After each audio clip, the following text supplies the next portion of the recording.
Right. Thank you all so much for joining today. We are we're having a wonderful webinar today with Dr. Julie Jacobson Van, and we're going to be discussing advocating for legislation to phase out the use of select di-2-ethylhexyl phthalate plastic supplies in healthcare delivery in North Carolina. And we're really excited to hear this presentation today. Today's webinar, as I said, will be recorded except for the question and answer portion at the end, and it will be sent out to all those who registered for 1 hour of nursing continuing education. And we will be sharing out the link for the post-test after the webinar. Without further ado, I'm going to go ahead and introduce our speaker, Dr. Julie Jacobson Van, an Annie member.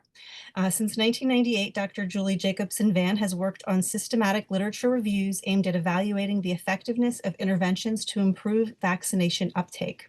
These interventions include audit and feedback, patient reminder and recall systems, and provider reminders or clinical decision support tools. She initially served as project director of this project and moved into the role of principal investigator in 2005.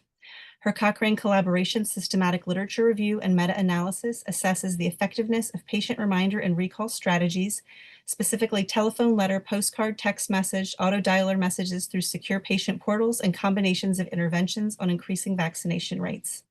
She recently led the third extensive update to the patient reminder and recall systematic review, which involved screening approximately 5,000 scientific abstracts and fully reviewing more than 300 published articles.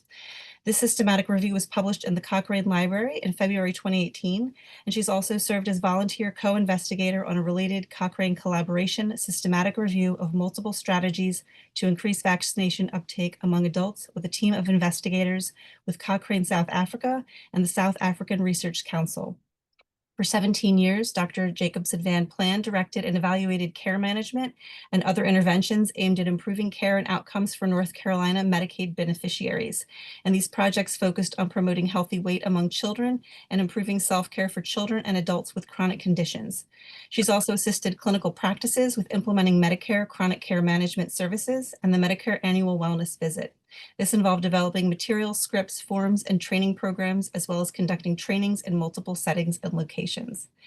And I'd like to introduce Dr. Jacobson Van, who has been incredibly helpful in this topic. I'm turning it over to you. Thank you so much. And it's a great pleasure to be here. And I want to thank the Alliance of Nurses for Healthy Environments for giving me this opportunity. And for those of you who joined the brief 15-minute presentation last week for the Medical Consortium, Medical Society Consortium on Climate and Health, there will be some duplication. That was a 15-minute presentation, and I'll go into greater depth today. But thanks to all of you for attending. Do have some incredible news at 2:30 p.m. today. The North Carolina Senate passed the bill, Senate Bill 600, to ban some types of DEHP supplies in North Carolina. So hopefully this should be going to our governor for signature. So excellent timing. North Carolina now has passed the bill, which is just amazing. So it's great to have so many people that have been involved in making this happen. So today, similar to last week, I'm going to talk about developing a health policy advocacy plan. And this plan involves DEHP plastics and talk about the problem, exposure, really discuss a little bit more evidence that I didn't get into last week about the health effects of DEHP and some of the alternative plasticizers. Really what kinds of evidence we need to use and how we apply it to developing a bill, and discuss the types of medical supplies that include DEHP and then some that are actually accessible without DEHP, a brief cost comparison, and then talk about legislation in California, Pennsylvania, and of course now North Carolina.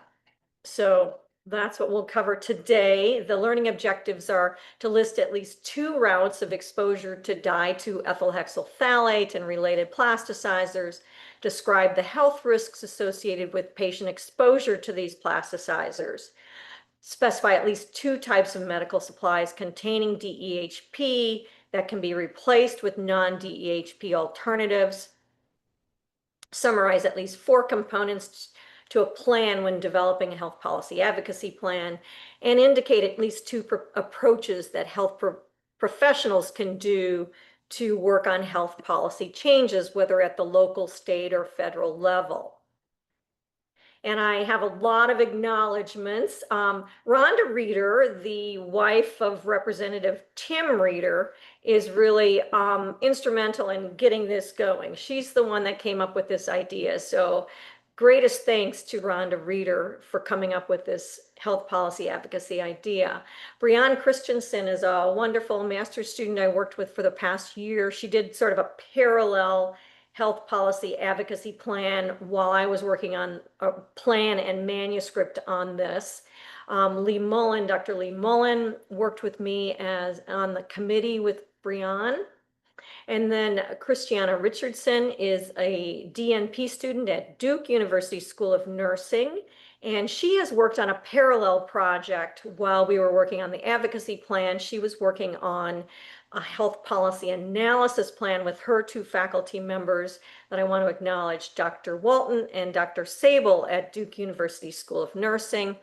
And then we have many organizations that have been really helping with dissemination and advocacy, such as the Alliance of Nurses for Healthy Environments, Medical Society Consortium on Climate and Health, Carolina Advocates for Climate, Health, and Equity, in which I'm heavily involved with. North Carolina Nurses Association has gotten on board in disseminating, North Carolina Conservation Network, and Breast Cancer Prevention Partners. So thanks to everybody that's helped to move this along.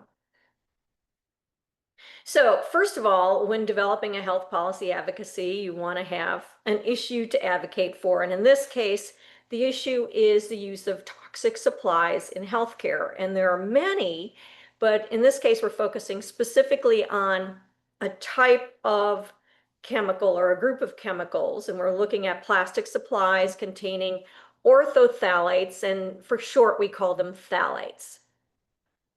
And in healthcare, phthalates are the most commonly used, what we call plasticizers, and di-2-ethyl-hexyl phthalate is the most commonly used phthalate in healthcare plastics. So this health policy advocacy plan aims to phase out use of some medical supplies made with toxic phthalate plasticizers. Now, the way I came into this wonderful project was North Carolina Nurses Association sponsors Nurses Night at the Legislature and Day at the Legislature, where we have an opportunity to interact with our legislators. And the Night at the Legislature is more of a cocktail party and just to mingle. And so last May, a year ago, I attended the Night at the Legislature. And my overall goal was to promote planetary health, and in the process brought, and I'm wearing one of them, I don't know if you can see, but these pins, and it's actually on the slide as well, that say, let's green healthcare. So my focus was just to sort of inform and get the word out that it's really important for us to start focusing on greening healthcare. And I was attending and waiting in line to talk with Dr. and Representative Tim Reeder, who's one of the chairs of the House Standing Health Committee. And I just wanted to talk with him generally about planetary health and in healthcare. And as I was waiting, I happened to meet his wife, Rhonda Reeder, who's a nurse and a clinical educator for a supplier that makes non-DEHP supplies. And in talking with her about planetary health, she asked if I would help write legislation to ban DEHP and other plasticizers in North Carolina, similar to California. And I told her that if I was going to work on this, I had to really do a thorough evidence summary and a health policy advocacy plan and not just copy what other states are doing, because if we were going to work on this, I wanted it to be evidence-based, not assume. I don't want to assume that they weren't evidence-based in California or Pennsylvania, but I felt like I needed to do it myself and with our team. So we worked on this health policy advocacy plan.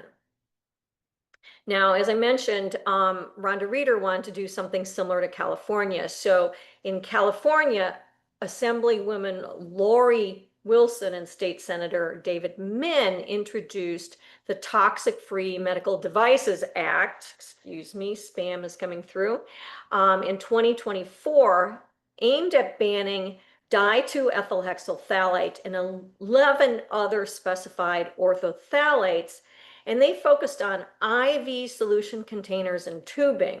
And this bill actually passed in California in August of 2024 and expanded on an existing bill that focused on toys and childcare articles. And this will be implemented for IV solution containers in January of 2030. There is some extension to 2032 if there are issues related to manufacturing and approvals. And then the IV tubing would be banned as of 2035. So then Pennsylvania also developed a similar bill, and really Senator Lisa Boscola took the lead on this, and it was Senate Bill 1301, providing for medical devices, and it would amend an existing bill. And the focus in Pennsylvania was very similar to California, but focusing on IV solution containers, and really prioritizing IV tubing for neonates, nutrition infusions, and oncology treatment infusions, to prioritize those to actually go into effect in January of 2026. So not a lot of lead time there. And then IV tubing more generally in 2031. Unfortunately, this bill died in December of 2024. But in January of this year, Senators Boscola and Coleman sent a memo to the Senate indicating their interest in reintroducing legislation this year. And this legislation would involve formal notification to patients if there's use of supplies with DEHP and what that risk is, phasing out DEHP, IV bags, and medical devices. And they would start with NICUs, pediatrics, and persons with cancer. So Pennsylvania hopefully is working on this now. I've been trying to reach Senator Boscola to have a conversation with her, but have not yet, but I've talked to her legislative staff many times, because I thought it'd be great to collaborate. And then Michigan, I have not read anything specific to healthcare, but in May of 2023, Senator Jeff Irwin introduced Senate Bill 327, and that bans some types of toxins from food packaging. And then also another bill, House Bill 5968, was introduced by several representatives, and this relates to hazardous products in cosmetics. Now, if anybody's found anything on Michigan and healthcare, I have not been able to find anything yet, but at least they're moving in that direction for food packaging and cosmetics. And then Europe has been ahead of the game. Many countries have begun, or many health systems in different countries in Europe began to phase out use of DEHP plastics and even some PVC or polyvinyl chloride plastics going back a couple of decades. And there was REACH legislation passed in 2006 that aimed to ban DEHP plastics in specific medical devices in 2025. And this is in 30 countries. It was amended, and now they're trying to phase things out in 2030. But in Europe, most IV bags have been non-DEH since about 2009. So they are, again, ahead of the game. And I work with a group of colleagues at UNC Chapel Hill School of Nursing, as well as faculty at 4 universities in Norway, including in Haugesund. And we were just there a little over a month ago on a planning meeting. And when touring the various facilities, I wanted to look at some of their supplies to see how eco-friendly they were. And they had some great examples, and everything I pulled off their supply shelves were non-DEHP. And here's an example of a nasal cannula, and it is DEHP free. Now, I teach a healthcare policy and leadership course for graduate nursing students, and one of their big assignments is to develop a health policy advocacy plan in groups. And I use this wonderful toolkit that's published, and I develop a template, a paper template for the students to work through it. And these are the different components of it. And I'm going to walk through how I applied this assignment to this specific advocacy issue, and with kind of an emphasis on that evidence summary. So the first part of developing an advocacy plan is to define the health policy issue. And in this case, it was polyvinyl chloride is a type of plastic, and both polyvinyl chloride and DEHP and related chemicals are used in medical products. And patients are exposed to this DEHP, and it leaches out into bloodstream and so forth, and causes health problems. So that's just sort of an overview of the problem.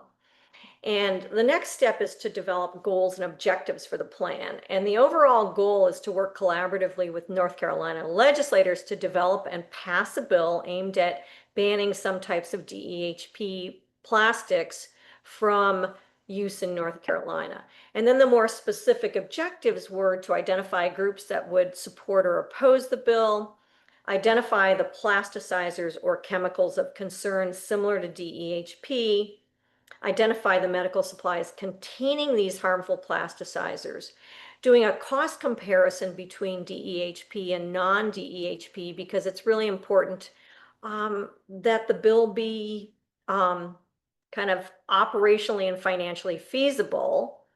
And then also look at the accessibility and supply of the non-DEHP supplies, look at what kind of stakeholder support's involved, draft a bill, collaborate with the North Carolina legislators, and advocate to pass the bill. So this was a fairly ambitious set of goals and objectives. Now, another component of developing a health policy advocacy plan is to identify interest groups. And these aren't necessarily the same as the partners, project partners, but they overlap. And when you're looking at interest groups, you want to identify the groups that are probably going to support what you want to do and those that may oppose, because it's important to know what kind of opposition you're going to face so that you can possibly work side by side using kind of a getting to yes negotiating approach to see if you can work something out. And so the interest groups for this specific legislation might involve healthcare organizations, medical suppliers, nurses, and other health services providers. And healthcare organizations may have a vested interest in several ways. They may be interested because there may be cost differentials between DEHP and non-DEHP supplies. And they may have existing contracts with suppliers that go out for years that they need to renegotiate if they're going to follow any new legislation. And there's also health and safety issues that they may be concerned with. And then we have medical suppliers. Some may be concerned that they're going to lose business if this bill goes through, so they may oppose it. And then the suppliers of non-DEHP suppliers may be excited that they may get new business, so you may have some positive interest there. Nurses may have mixed feelings. They may care about protecting patients from toxins, but they may also have preferences for certain products, and maybe they like the DEHP, the feel of the DEHP supplies better than the non-DEHP IV bags. And so wanted to kind of get involved in this as part of the health policy advocacy plan by talking to some healthcare providers. I talked to some graduate students who are practicing nurses to see what they use. And I contacted the head of a supply chain organization that works for one of our statewide health systems, who was very helpful in this. And I also talked to a supplier of both DEHP free and DEHP supplies. So really wanted to get conversations going to talk about these interests and what their perspectives were. And it was very interesting communicating with the executive director of the supply chain organization. I expected some pushback and got none, which was very exciting. So in fact, this specific supply chain executive director was so supportive. He connected me with a supplier, had them help develop a cost comparison, doing an analysis of what supplies they use most frequently and what the difference in cost would be. He also talked to me about how they need to renegotiate some of their contracts and they would take this into consideration. So I was expecting pushback and I got nothing but support. And it gave me great optimism for this specific bill to see that I was getting some buy-in with the head of a major health system with their supply chain executive director. So that was exciting. Now, in addition to those interest groups, there are also partners and alliances, the people that are really going to help meet that advocacy goal. And so there are many partners and alliances involved in this. And you can have partners that help draft and introduce and sponsor the bill. You can have people that advocate. And so this might involve nurses, purchasing staff, suppliers, and so forth. And as part of the process, had meetings going on. I did a lot of outreach to Senator Boscola's office in Pennsylvania to try to see what approaches they used and what they didn't use and what kind of evidence they had. And then, of course, we have many of these professional organizations that have been working on the advocacy piece. So there are lots of alliances and partners that have worked on this project, including my partners at the Duke University School of Nursing who have been involved in this. Then another piece of this advocacy plan is to develop an evidence summary. And that I think is really key. And so I wanted to develop rapid evidence summaries, not do full systematic reviews because that might take years. But the problem with using DEHP, consequences, solutions, what supplies are available as alternatives, kind of the routes and methods of exposure, the risks, health effects, types of supplies containing DEHP, types of plasticizers that are toxic, what the alternative plasticizers are, and the cost comparison. So that's a lot to do and try to do it in sort of a rapid way, not thorough, but enough that we felt comfortable with making recommendations about what could go in a bill. So the first part of it is really looking at polyvinyl chloride and di-2-ethyl hexyl phthalate. And in this evidence summary about these chemicals, found out that polyvinyl chloride is a thermoplastic material, and I often see that it's used in like sewer pipes and things like that, and it's firm, it's hard. And to use it in healthcare for many uses, they need to add some type of plasticizer to make this PVC or polyvinyl chloride plastic softer and more flexible. And there are 4 families of plasticizers: phthalates, dicarbonates, phosphates, and fatty acid esters. But in healthcare, phthalates are the most commonly used plasticizer. And of all the phthalates, di-2-ethyl hexyl phthalate is the most commonly used. Okay, I think we're still on time. And then in terms of exposure to phthalates in healthcare, these di-2-ethyl hexyl phthalate and other phthalates are not chemically bound to PVC plastic. It leaches out and it accumulates in human tissue. And the amount leached really depends on the temperature, volume of the DEHP, the time of exposure, shaking, degree of plastic degradation. And this is a key point that I don't think I realized before reading about this. You can even be exposed to DEHP through dermal absorption from things like creams, ingestion, inhalation, and intravenous or irrigation fluids. And I think, oh yeah, inhalation would be the respiratory, so that's really key. One study that I think was really well done was conducted in an intensive care unit in New York and looked at 72 different medical products, including creams and liquids, medical devices, first aid products such as like Band-Aids, IV solutions and fluids, and 99% of them had DEHP, and the highest amount was in respiratory support devices. And the largest exposure was nasal cannulas for neonates. And of course, I showed you the picture of that nasal cannula in Norway that was DEHP free. And in the study, they found out that there was still leaching from first aid supplies, but lower than from other types of things like medical devices. So that was one decent study.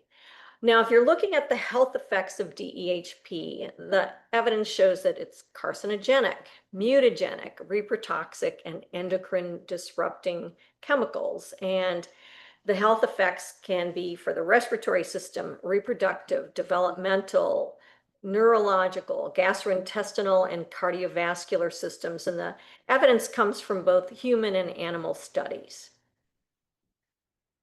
Now, for example, when looking at the risk of cancer, there was one study published by Yang et al. In 2024, and they used National Health and Nutrition Examination or Examination Survey or NHANES data to do this study. And they looked at DEHP exposure and cancer. And they apparently in this NHANES, they actually randomly pick a third of the participants to measure phthalate metabolic or metabolite measures.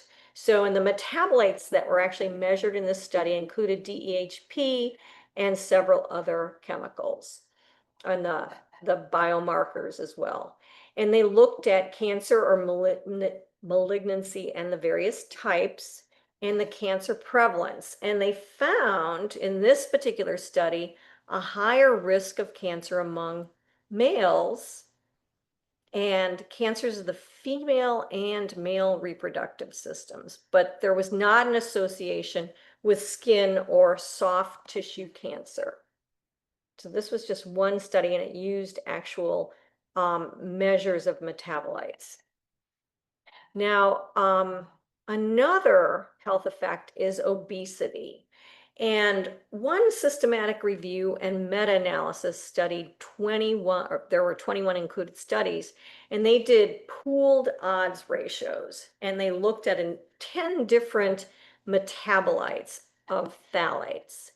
And this is just some examples of the results, ranging from an odds ratio of 0.85 to 1.88.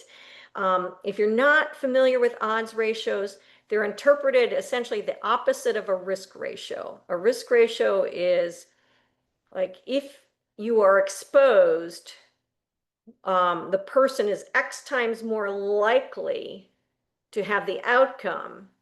But in odds ratios, it's the opposite. If you have the outcome, you are X times more likely to be exposed. So they're almost the same. Odds ratios kind of are an approximation of a risk ratio, but they're technically interpreted differently. So for example, in mono N-butyl phthalate, participants with obesity were 0.05 times essentially less likely or they were less likely to be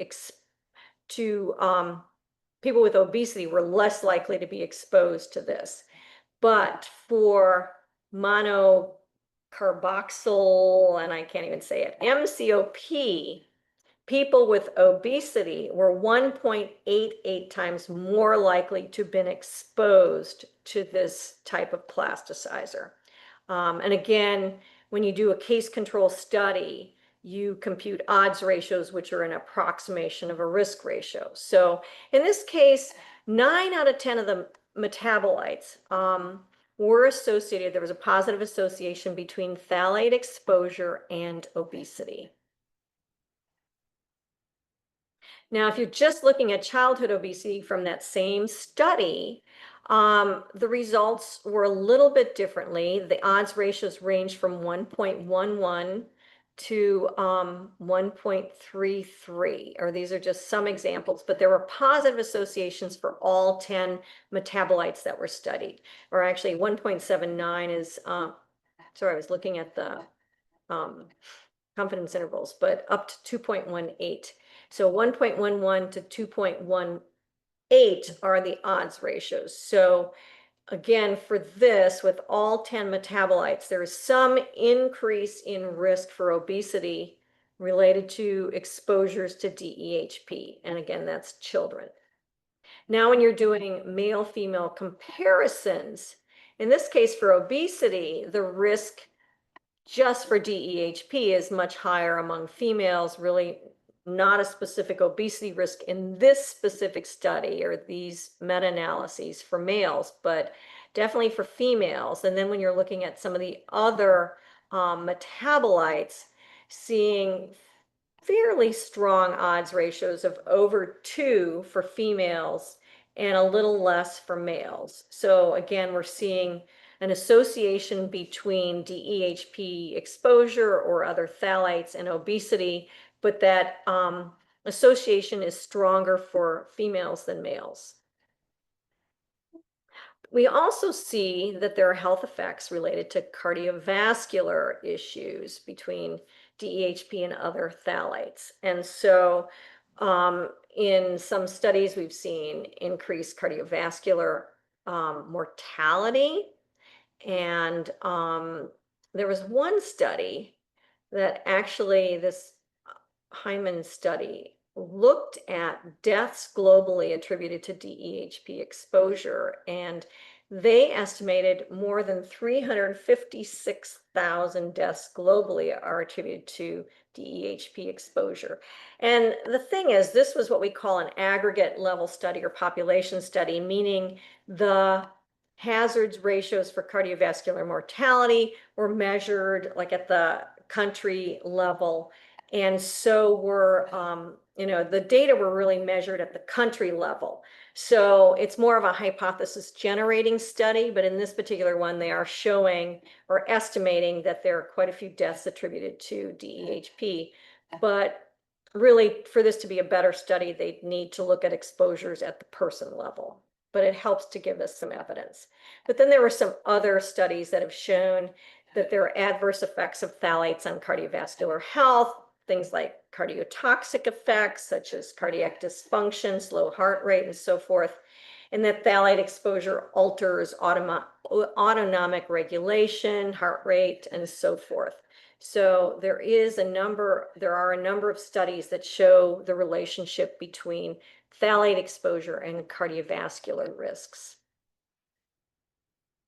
So again, back to that advocacy plan, we need to figure out what types of plasticizers should be banned in use in healthcare. And again, didn't want to just use what California and Pennsylvania had in their bills, but looked at those and also looked at some other publications and reports. And this is just a list of what we looked at. And this is the table of 14 plasticizers I found in the literature. And 12 of these were listed in the California bill and the Pennsylvania bill. Only 2 of them were not. And in the other reports where I found those, they really had mixed evidence. So based on this, thought it made sense to follow California and Pennsylvania's lead and ban 12 types of phthalates from use, including, and you'll see di-2-ethylhexylphthalate is right here in row 4. So we've seen that in Pennsylvania bill, California, and also now in North Carolina. Now, in terms of looking at alternatives to DEHP, there are 2 ways of doing this. One is to use PVC plastic with non-phthalate plasticizers, or to find PVC-free supplies, which may be a little harder to do. And based on the literature, here are some alternative plasticizers that look like they might be safe. We are not in our advocacy plan specifically advocating for any of these because the evidence really, we need more studies to figure out how safe they are. But based on what we know so far, it looks like these are safer alternatives to DEHP and those other 11, but we still really need more studies. The other alternative is to use PVC-free supplies, so you don't even need the phthalate plasticizers. And then you really have to look at the availability. I know in some countries in Europe, they are using some PVC or polyvinyl fluoride, some alternatives to polyvinyl chloride. And some of these are let's see if I can pronounce it, polyolefins, such as polypropylene, propylene, polyethylene and ethyl vinyl acetate. So there are some supplies that are made with these alternative polymers to PVC. But again, it's an accessibility issue. Then when looking at the types of medical supplies made with DEHP, there's a lot. And they're all listed here, and there's probably even more than that. And of course, we're really focusing heavily on intravenous solution containers and tubing. And I also think that nasal cannulas should be something that should go DEHP free before other things. And then some of the supplies that we found from various organizations that are non-DEHP are also listed here, such as blood filters and PICC lines and IV containers and so forth. So these are some of the non-DEHP medical products that are currently available. And that's just from a couple of sources. In Norway, they are using a number of things, not just non-DEHP supplies, but when we were there, they were using a lot of stainless steel supplies, which I remember from the 70s and 80s when I worked as a nurse. I was also thrilled to see in their pediatric unit that they use regular washcloths for bathing and not those toxic super sani wipes or other kinds of toxic wipes that are disposable in the plastic containers that are used often in the United States. There's a picture here of a pressed cardboard biodegradable emesis basin. And they also had reusable chucks that are washable instead of those awful plastic ones. So I was thrilled to see a lot of the things that they are using in Norway that are alternatives to lots of plastic. Now, I mentioned doing a cost analysis, and my colleague from the supply chain organization, as well as from one of the suppliers, came up with a document, and it had like 15 comparisons. And they ranged from no difference in cost to a 38% increase for non-DEHP, with about a 15% differential. And I know I'm running short on time. Now, when we're working on policy changes, typically we like to do things incrementally in this country, although currently with the current federal administration, some things are pretty dramatic. So in coming up with a recommendation, we are recommending a conservative approach similar to Pennsylvania and California by banning use of IV tubing and bags made with DEHP. And that would be consistent with California and Pennsylvania bill, but we also want to ban the DEHP neonatal nasal cannulas and also really prioritize people with cancer. Unfortunately, Representative Reeder got a jump start with writing the bill before we got a chance to recommend some of these changes, but we're happy to see what's going through.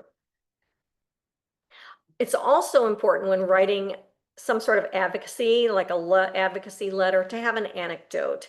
And in this particular case, it was challenging to think of an anecdote related to DEHP use. So I was fortunate that my colleagues at Duke University, Doctors Walton and Sable, came up with an idea to really quantify plastic items for one patient. So I just did that as a quick thing on a small scale attempt by talking to a nurse manager in a special care nursery, and her response is almost all the supplies in the ICU are made of plastic. But I came up with just a little list for my draft health policy advocacy letter that lists some of the supplies. And this is just sort of an example of the kinds of things I mentioned in that advocacy letter, because in developing a letter, you often want a personal message. And it was hard to come up with for this topic.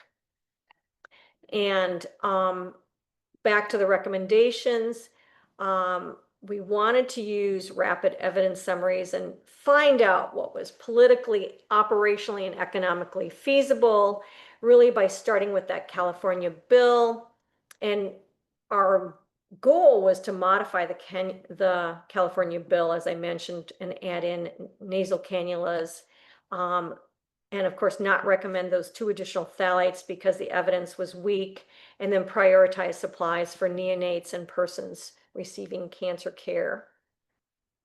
Um, we did develop a draft advocacy message, and these are just some quick tips on how to develop an advocacy message. You want to try to keep it to 1 page.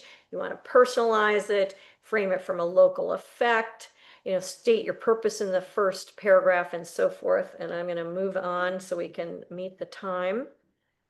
Then some of the strategies that we recommended were communicating with NC legislators by phone and email. I found that it was very helpful to call them up and talk to their legislative aides at length, and they were very receptive. And I got better responses by calling than emailing. Want to partner with legislators, so I have legislative contacts that I reached out to and asked them to sponsor the bill. Partner with professional and advocacy organizations, disseminate information to nurses and other health professionals. Of course, we can get involved through NCNA Nurses Day at the legislature. And again, if you're sending emails, you may have a brief summary of the issue and recommendations. And then our expected outcome of our advocacy plan was to develop and introduce a bill and have it passed by the General Assembly and implemented. Now, again, as of about 2:30 today, our bill has passed. There was actually a bill drafting deadline in the North Carolina House in March, and the introduction deadline of April 3rd. So Representatives Reeder and Rhine introduced the bill, which was essentially the same as California's, on March 31st, squeaking in before that deadline. It moved quickly to the House the Standing Health Committee, passed 3 readings in the House. Then it moved to the Committee on Rules and Operations in the Senate, and it kind of seemed to stagnate there a bit. And then it kind of wrapped into Senate Bill 600. And as of yesterday, there were some amendments, or a little amendment to it, and that was adopted, and I think passed 2 readings.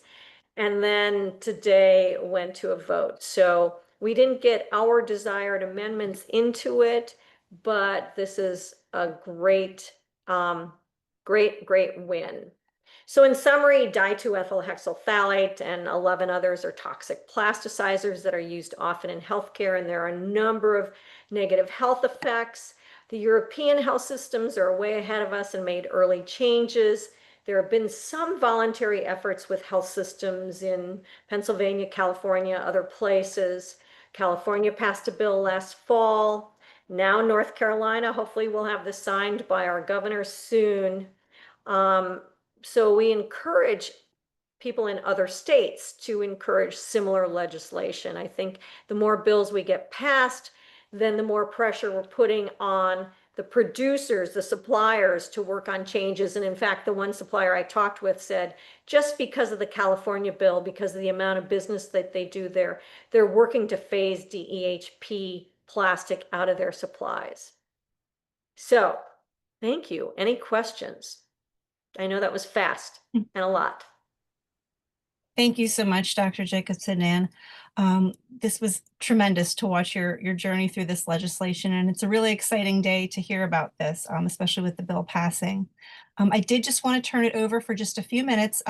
We're joined by Janet Noodleman from Breast Cancer Prevention Partners, and she's going to just describe a little bit about this work in the broader context. And Janet directs the program and policy activities and coordinates Breast Cancer Prevention Partners campaign for safe cosmetics and their Cans Not Cancer campaign. So Janet, I'm going to turn it over to you. Okay, thank you so much, Sarah. I'm sorry I'm late. I had a power outage in my house and lost access to all technology. But I'm here now. I will try to take less than 10 minutes so that you can have some time for Q&A. And I'm sorry, Julie, that I missed your presentation. I'm guessing what you covered, so I'm not going to repeat any of that. What I want to say is this: we're BCPP, some of you know us, we're the only national organization focused solely on preventing breast cancer by identifying and eliminating the environmental links to the disease. And when I say environmental, I mean chemicals. We're all about getting chemicals linked to breast cancer out of consumer products like beauty and personal care, cleaning products, textiles, out of occupational settings like the settings you work in as nurses, and then out of communities by working on reducing and eliminating air, water, toxic pollution that's also linked to increasing rates of breast cancer. And one of our big campaigns that you heard a little bit about was the recent passage of the California Toxic-Free Medical Devices Act, which banned DEHP from IV bags and tubing in California and also prohibited the replacement of DEHP with other orthophthalates.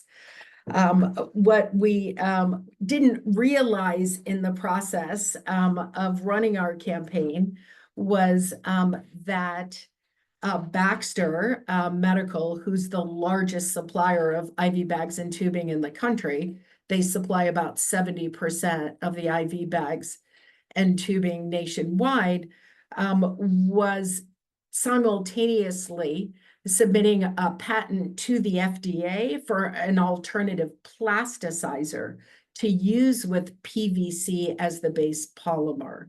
And that is a real problem from our perspective because DHP is bad for all of the reasons I'm sure Julie told you, but PVC is bad too. And the combination is even worse. And in the best of all worlds, what we would love to see happen is the entire supply chain move away from both DEHP, which is the plasticizer that makes the PVC soft and flexible, and move away from PVC too. Because PVC is toxic at every stage of its life cycle, from the very beginning of the manufacture of the plastic itself. There are a number of chemicals linked to not just breast cancer, but a whole host of cancers: benzene, toluene, xylene, vinyl chloride, heavy metals, phthalates. All of these chemicals go into the production of PVC plastic. It's also then toxic at the stage of transportation. The additives that are used to make PVC plastic are all toxic.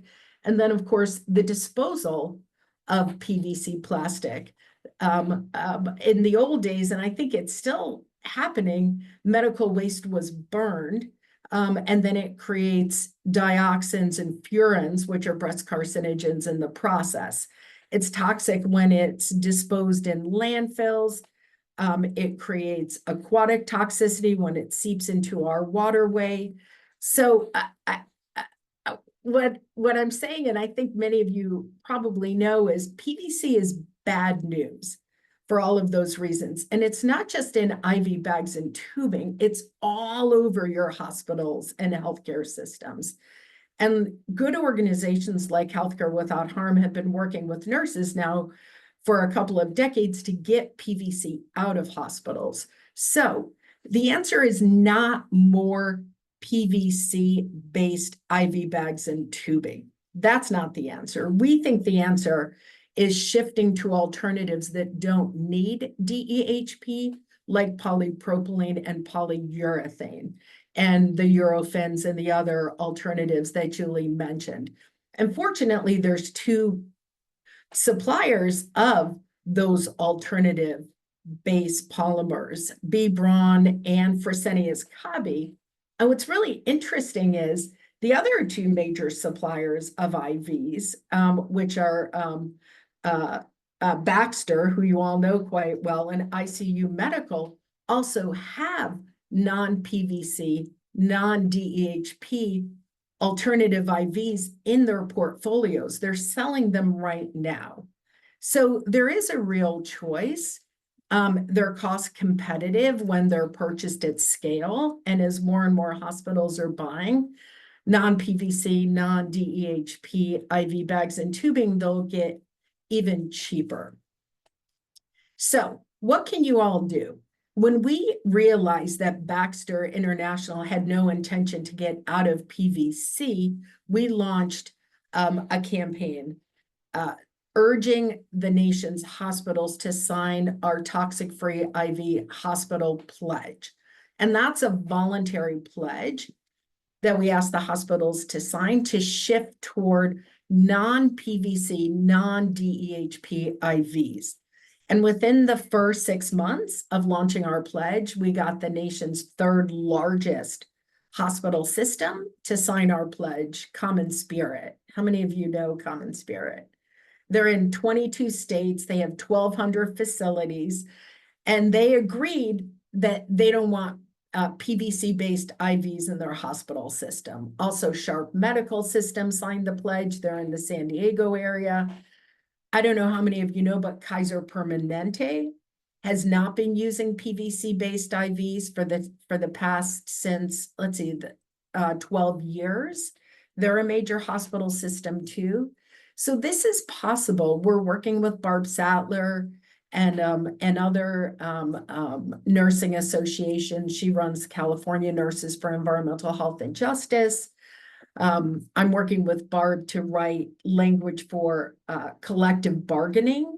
So when nurses re-up their contracts, something they can demand are PVC-free IVs, because they're not just exposing patients to this toxic chemical, DHP and PVC, but also providers as well.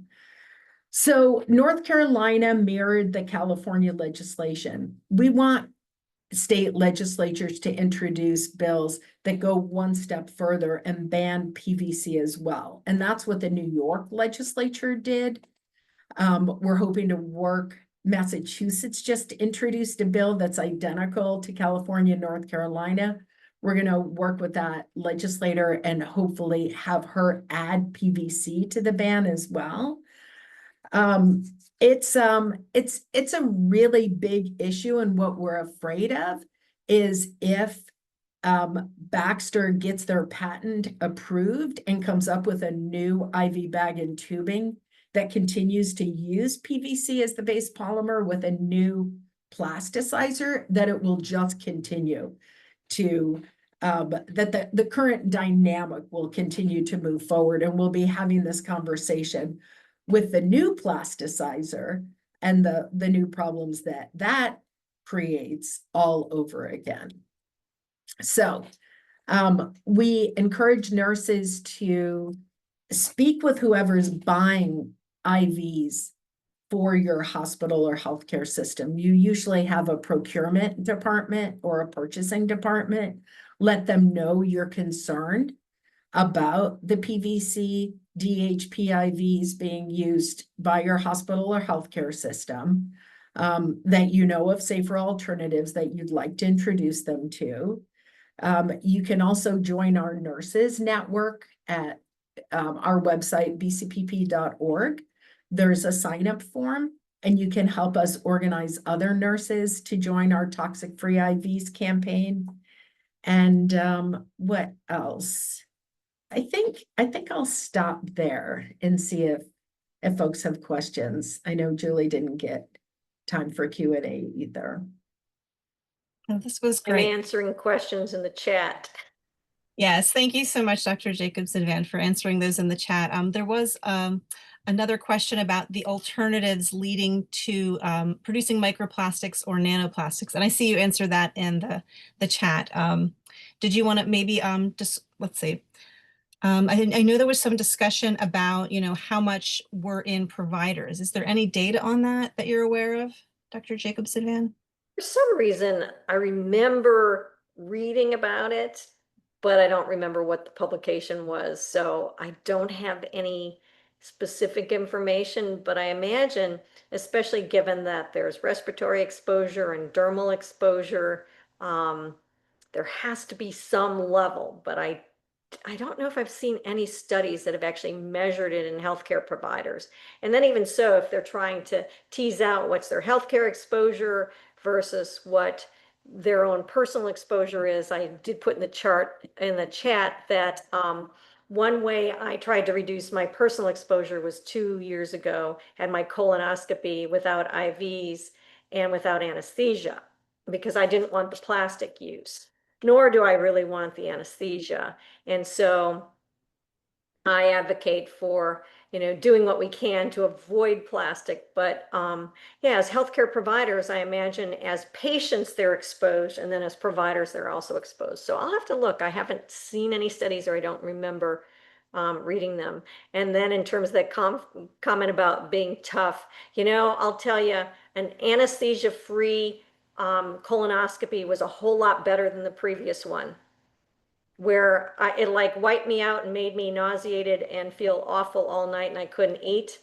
After the anesthesia-free one, I got dressed 2 minutes later, went out for an hour walk, and then went to an intense hour combat class and ate like a pig and felt great. So I advocate for it. Thank you so much for that. And Dr. Jacobson-Van, would you be willing to share your slides? I know some folks were. Sure. And I know you've put your email in the chat, as there were a couple folks looking at getting this legislation moving in their own states, and that's really exciting. I think we addressed most of the questions in the chat. We did put in the chat, and I will send out these resources with a recording of the video, which will include the pledge. There's a petition and any other resources that have been shared. But I think, do we have any? Could I also just mention one last thing, Sarah? I'm sorry to interrupt, but I've drafted model legislation for the states, and I'm currently working with Grace. I think I saw her on the call somewhere. We're working to introduce legislation. Oh, there's Grace. Hi, Grace. In Illinois, to ban both PVC and DHP there. And I'm working in Michigan as well. Wow. So there's now Michigan, Illinois, Pennsylvania, Massachusetts, North Carolina, Illinois, and I'll be presenting to the National Caucus of Environmental State Legislators on this topic. So I would really love for anyone to contact me, Janet at bcpp.org. In the past 2 decades, we've been successful in getting 20 local, state, and federal laws passed to better regulate chemicals linked to breast cancer and a whole host of consumer products, as well as IV bags and tubing. And I've been working personally to get DHP out of commerce for the past decade and a half. So I have a lot of experience to share on the legislative front and the advocacy front.